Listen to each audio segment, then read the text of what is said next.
Le Hervé Arquite n'avait rien de séduisant.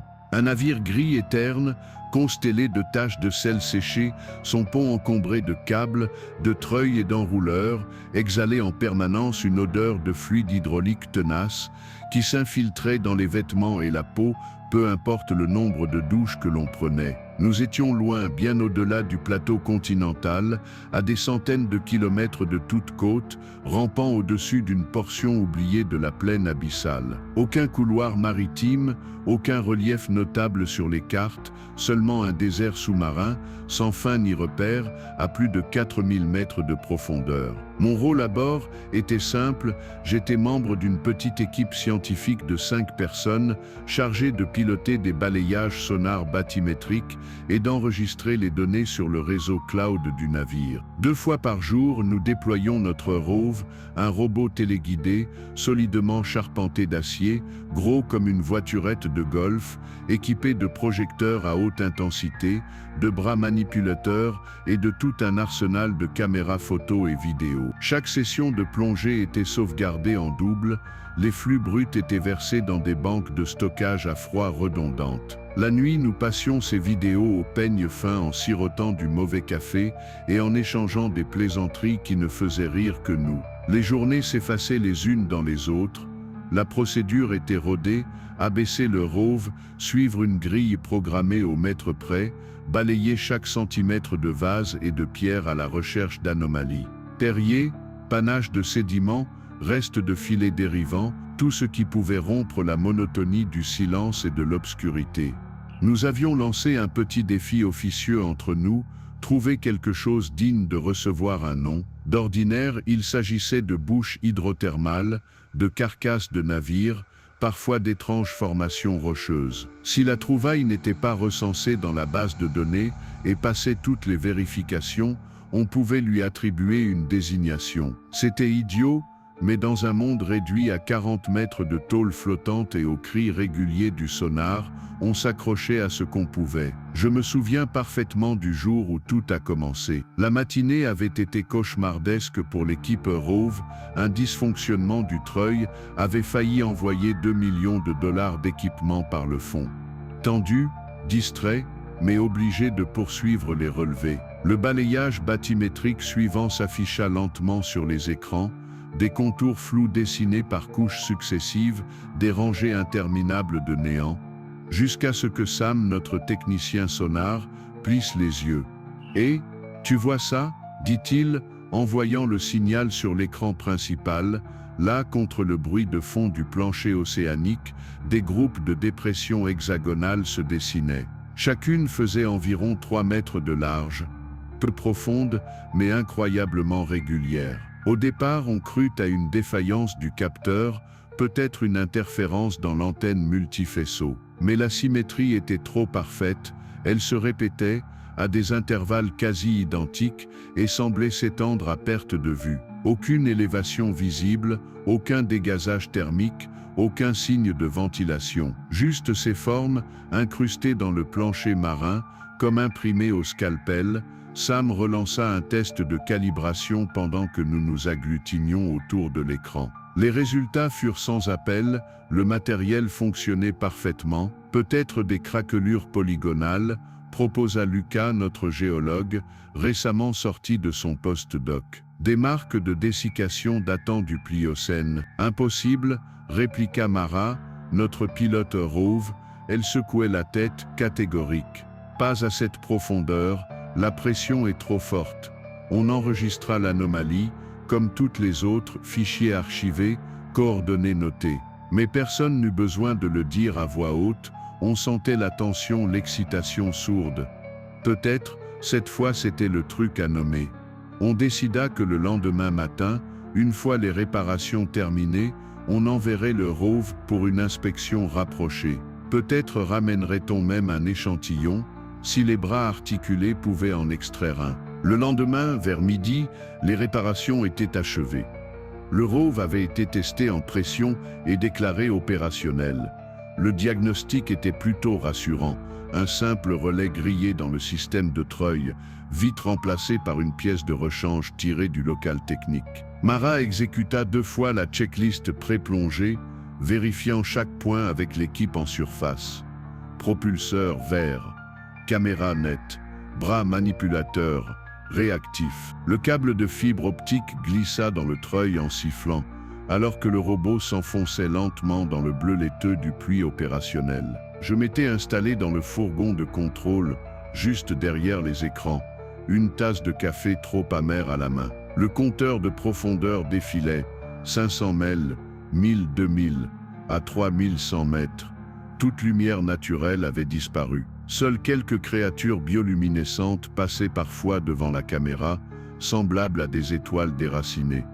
À 4h27 mètres, le rove émit une alerte d'altitude. Le fond approchait. On entre dans la grille cible, annonça Mara, ses doigts posés avec une précision experte sur le joystick.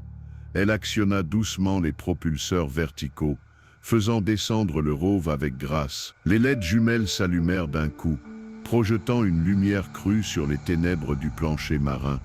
Les premiers instants furent confus. De la vase agitée par les patins du robot formait de lents nuages laiteux. Puis, une fois la poussière déposée, les formations apparurent. Je me penchai inconsciemment vers l'écran. Elles étaient encore plus parfaites que ne le laissait penser le sonar.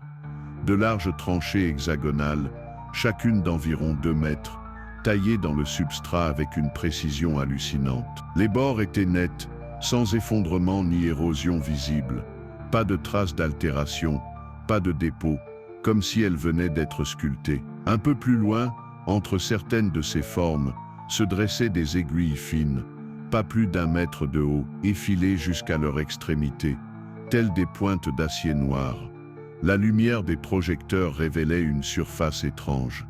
Ce n'était pas de la roche, elle absorbait l'éclairage de manière anormale, renvoyant à peine un faible éclat. « Composition ?» demandai-je à Lucas. Il consulta le spectromètre. Réflectivité basse. À première vue, ça ressemble à du basalte, mais la densité ne colle pas, et pas de signature magnétique. Il s'interrompit, hésitant. Ça pourrait être synthétique. Le mot me fit froid dans le dos. Synthétique. À cette profondeur. Impossible. Rien de manufacturé ne devrait exister à 4 km sous la surface. Mara fit avancer le rove avec prudence, les bras repliés pour éviter tout contact. Aucune vie visible, signala Sam, les yeux rivés aux caméras auxiliaires. Trop profond même pour les extrémophiles. Peut-être quelques amphipodes, mais même l'eau elle-même semblait étrange. Les capteurs chimiques détectaient de faibles impulsions électromagnétiques. Des sursauts réguliers, trop subtils pour être anodins. Géothermie, proposa Lucas sans conviction. Nous nous enfoncions lentement dans le champ. Chaque tranchée, chaque pic semblait avoir été disposé selon un plan. Aucun effondrement, aucun dérèglement. Une organisation trop méthodique pour être naturelle. Puis, à l'extrême bord de l'un des cadres vidéo, quelque chose bougea. Un frémissement, bas sur le sol. Je sursautais, le cœur en panique. Mara, panne à droite. Elle obéit, balayant le champ de vision. Rien, juste un voile de sédiments. Probablement un poisson, murmura Sam, sans y croire. Certains poissons des profondeurs survivent ici, poissons rats amphipodes, mais aucun ne bougeait avec cette rapidité. Un nouveau mouvement, cette fois capté par la caméra supérieure. Une lueur fugace, floue, peut-être un débris soulevé par les propulseurs, glissa Mara, essayant de conserver un ton professionnel. Mais sa voix était tendue. Nous verrouillâmes les coordonnées et poursuivîmes la cartographie de la zone. Mais au fond, nous le savions tous, quelque chose n'allait pas. Il y avait une présence, quelque chose juste hors de portée de nos projecteurs. Lorsque nous remontâmes le rove, mes nerfs étaient à vif. Je passai la matinée suivante dans le laboratoire sec, les yeux fixés sur les balayages de la nuit. J'empilais les données bathymétriques, relevé initial, 12 heures, 24 heures. À première vue, rien n'avait bougé. Puis Mara s'approcha, un stylet à la main. « Regarde ici », dit-elle. Elle pointa un ensemble de 6 creux, en arc, d'autres en dessous, puis encore à l'ouest. Je mesurais les distances, elles variaient à peine. trop régulière pour être le fruit du hasard. Hasard, dis-je, presque pour me convaincre. Paridoli. Notre cerveau cherche toujours des motifs. Mara ne répondit pas. Elle mâchouilla nerveusement le capuchon de son stylo, puis fit glisser sur l'écran le plan interne du navire, les cabines, la salle de repos, les laboratoires. Elle le superposa à la carte bathymétrique. Ce n'était pas parfaitement aligné, mais c'était suffisamment proche pour me faire frissonner. Les plus grands regroupements de tranchées au fond de l'océan correspondaient aux pièces du navire. Nous sommes restés figés, Mara et moi, un long moment, les yeux rivés sur les deux couches d'images superposées. Ce que nous voyions n'aurait pas dû exister. Et pourtant, c'était là, le schéma des dépressions sous-marines mimait grossièrement le plan de l'Arkite. Certaines coïncidences étaient trop précises pour être ignorées, le réfectoire, la salle de sport, les cabines, même ma propre couchette correspondait à l'un des creux.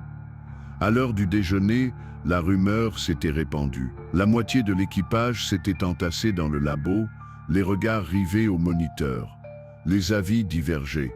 Certains avançaient la coïncidence, la simple topographie aléatoire façonnée par des courants mal compris. Les autres se taisaient. Ce n'était plus une simple tension, c'était devenu une présence. La coque grinçait plus fort la nuit. Le sonar émettait parfois des échos fantômes. Les conversations se vidaient, restreintes à des banalités, le calibrage des instruments, la ration de nourriture, les tours de maintenance. Personne ne parlait du champ sous nos pieds. Personne ne voulait y penser. Le sommeil fuyait. Je me réveillais une nuit à 3 heures du matin, trempé de sueur, le cœur battant. Dans le silence, j'entendis un bruit, un tapotement régulier, quelque chose qui semblait glisser ses doigts le long de la coque, lentement, méthodiquement. Au matin, personne n'avoua avoir entendu, mais personne ne nia non plus. Puis vint l'analyse de la cartographie automatisée de la nuit. Une nouvelle structure était apparue. Elle n'existait sur aucun relevé précédent. Les horodatages, les images sonars, tout confirmait son apparition récente. Mais cette fois, ce n'était pas une forme géométrique. Elle était organique. Un ovale irrégulier, étalé dans la vase, aux contours flous, texturé comme de la peau ou du cartilage. La résolution ne permettait pas de distinguer clairement sa surface. Mara imprima l'image, l'afficha à côté des autres relevés. Elle ajouta un post-it en dessous, griffonné d'une seule phrase, « Il nous regarde ». Personne ne rit, nous lançâmes une nouvelle plongée de reconnaissance à l'aube, sous un ciel livide balayé de nuages d'argent. Personne ne toucha à son petit déjeuner. Le rove fut descendu dans un silence solennel, le câble déroulé lentement par les treuils. À 3800 mètres, les projecteurs s'allumèrent, tranchant la pénombre en cônes éclatants. Le sol apparut à l'écran. Les formations précédentes étaient toujours là, les tranchées, les aiguilles, les textures sombres, mais maintenant, il y avait quelque chose de plus. Quelque chose de nouveau, quelque chose qui ne ressemblait à rien de naturel. Mara manipula les caméras avec un soin extrême. La structure se dressait hors de la vase, haute de presque 3 mètres, bien plus complexe que les hexagones. Elle ressemblait à un squelette, avec des arches fines entremêlées, tordues selon des angles anormaux. À sa base, quelque chose accrochait la lumière, une spirale gravée dans le sol, légèrement en relief, composée du même matériau noir.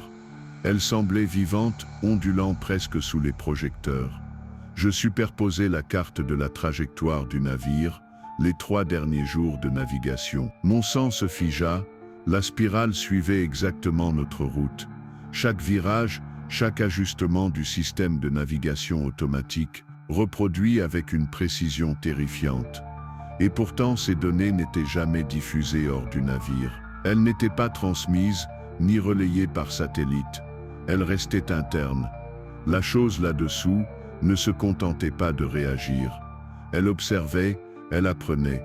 Mara voulut s'approcher davantage. Elle orienta le rove pour obtenir une vue latérale du squelette. Mais dès que son ombre couvrit la structure, le flux vidéo se mit à grésiller. Des interférences remplirent l'écran. Les alarmes du tableau de bord clignotèrent en rouge.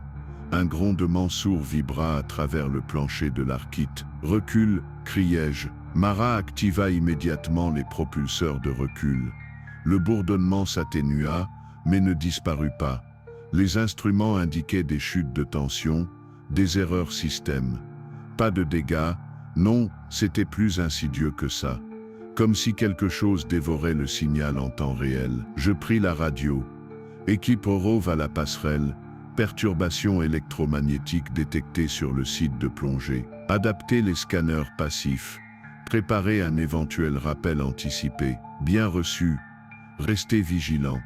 Nous éteignîmes tous les systèmes non essentiels. Le flux s'améliora légèrement, juste assez pour capturer un dernier panorama du champ. Mais alors que nous filmions, une autre structure commença à émerger à l'extrémité du faisceau lumineux. Petite, grumeleuse. Pas posée en train de naître. Je notais ses coordonnées, fixais l'heure, et demandais le rappel immédiat du ROV. Le rover remonta lentement, gémissant sous la pression alors qu'il perçait la masse liquide. Sur le pont, Mara gardait les yeux rivés aux écrans une seconde de trop. « Tu l'as vu » murmura-t-elle. « Vu quoi » répondis-je, inquiet. Elle hésita, puis secoua la tête. « Rien, laisse tomber. » Mais ses yeux disaient autre chose. Elle avait vu quelque chose bouger. L'atmosphère à bord de l'Arkite se détériora le lendemain. Les repas devinrent silencieux, les conversations réduites à des fragments arides. Personne ne disait les mots, mais le malaise était palpable, croissant. Mara arpentait le salon, claquant des talons, fulminante. Il faut foutre le camp d'ici, maintenant. On hisse l'ancre et on rentre. Sa voix tremblait sous la tension. Ce truc-là, c'est pas naturel, c'est ni géologique, ni biologique, pas comme on le comprend en tout cas. Ethan, le chef hydrographe, resta de marbre, bras croisés. Tu réalises ce que ça signifie. Si c'est bien ce que je crois, on est peut-être les premiers à documenter une entité non biologique et consciente. Des carrières se bâtissent sur moins que ça. Le vieux réflexe du chercheur, la gloire, la découverte, le prestige. Mais maintenant ça sonnait creux, comme une illusion obstinée face à quelque chose qui ne se laissait pas nommer. Je ne dis rien. Je mâchais lentement mes œufs froids, écoutant la tension s'épaissir dans l'air. Plus tard, Sam, notre technicien sonar, m'appela d'un ton étrange. Il fixait l'écran, bouche entr'ouverte. « Regarde ça !» Sur le spectre, des signatures fines apparaissaient, des ondes harmoniques, des pulsations trop profondes, trop régulières, trop intentionnelles. « C'est trop profond !» murmura-t-il. « Ça donne le vertige, comme si on tombait. » Personne ne dormait vraiment, à présent.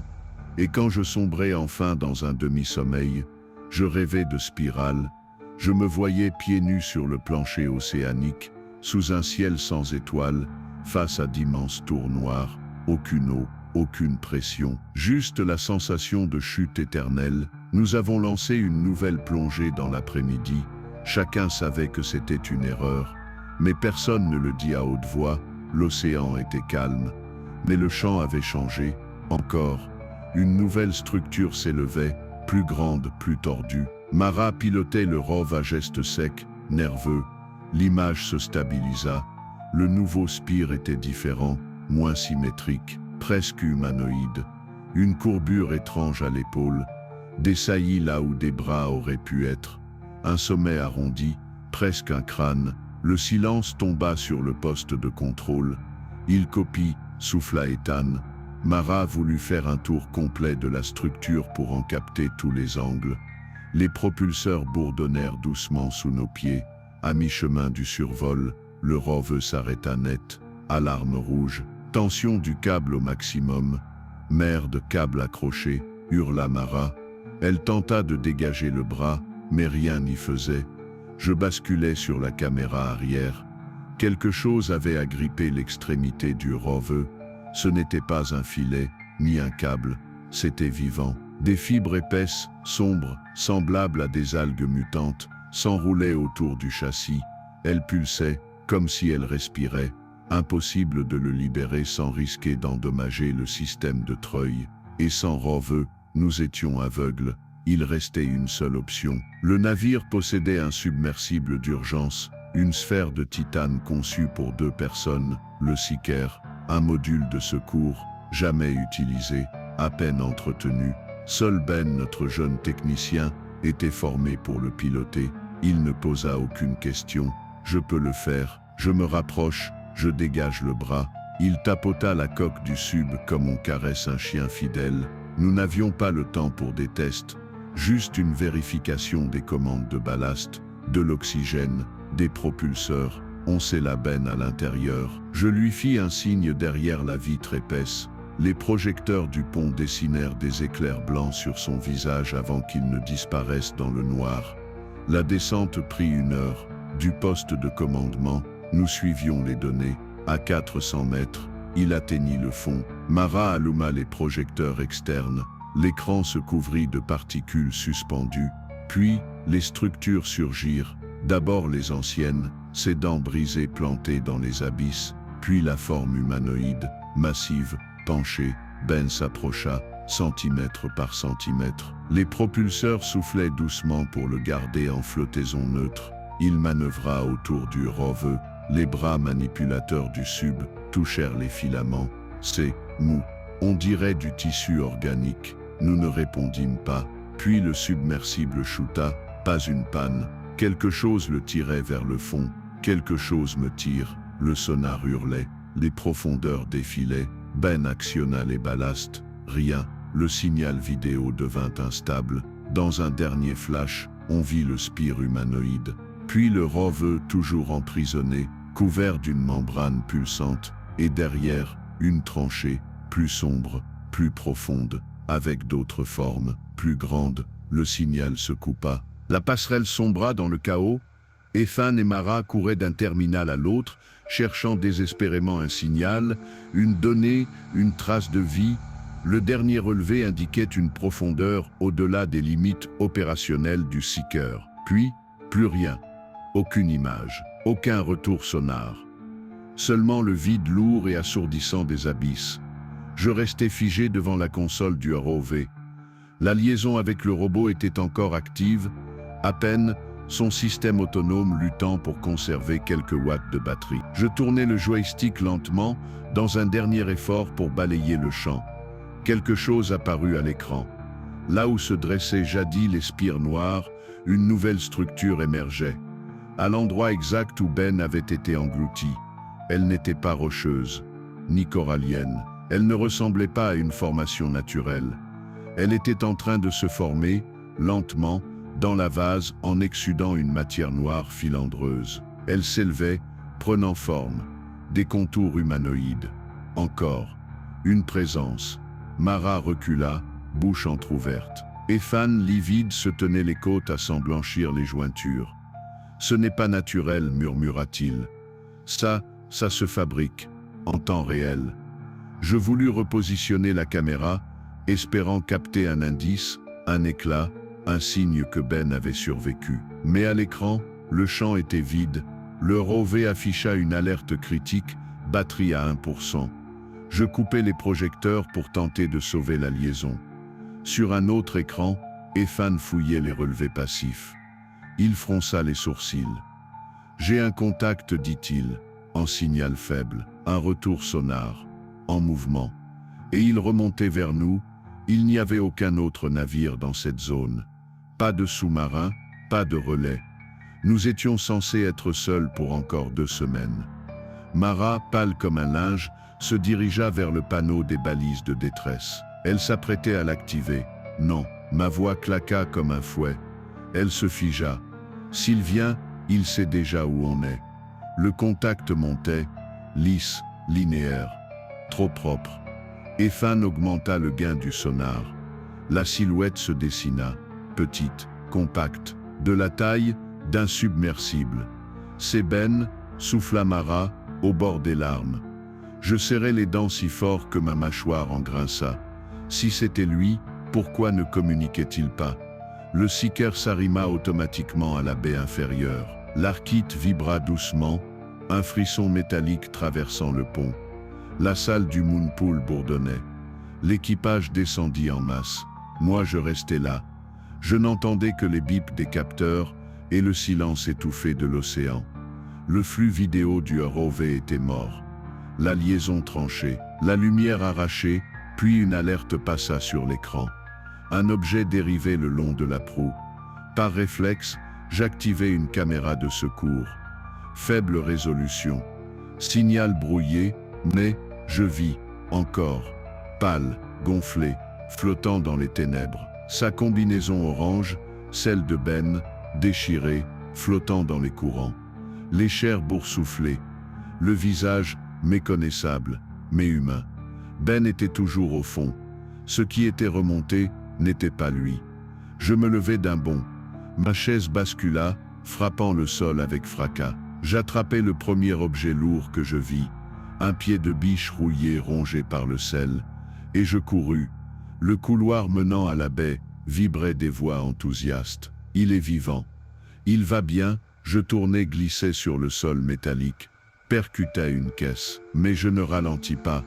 Dans la salle, Ben, où ce qui avait son visage, se tenait droit. Il souriait, Mara pleurait. Et Fan riait de soulagement. Ils se tournèrent à mon approche. Ben ouvrit la bouche. Le son qu'il émit était presque parfait, mais les syllabes étaient trop claires, les consonnes trop longues, la cadence inhumaine. Je rugis, levai le pied de biche, et frappa. Le coup l'envoya au sol. Il leva un bras. Réflexe humain.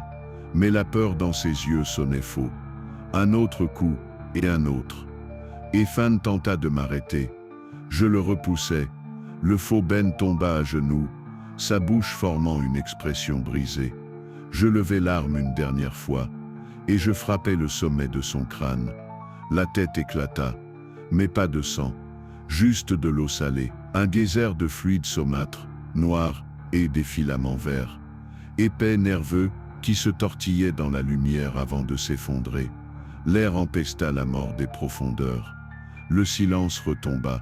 Mara, figée, émettait un gémissement sourd. Et Fan, tremblant, reculait. Ils n'essayèrent plus de me retenir. Nous emballâmes le cadavre dans plusieurs couches de bâches. Puis, sans cérémonie, nous le poussâmes hors du navire. Le ROV fut déclaré perdu, officiellement panne de communication. Ben, quant à lui, porté disparu. Nous rédigions le rapport ensemble. Un accident, un comportement imprudent, une plongée solo, répétée, jusqu'à ce que tout le monde le croie. Nous rentrâmes plus tôt. Pas un mot de plus. Parfois la nuit, je rêve encore des spirales. Je me tiens dans cette mer morte, face à des structures qui m'imitent, qui me regardent, qui attendent. Quelque part là-dessous, elles se souviennent de nous.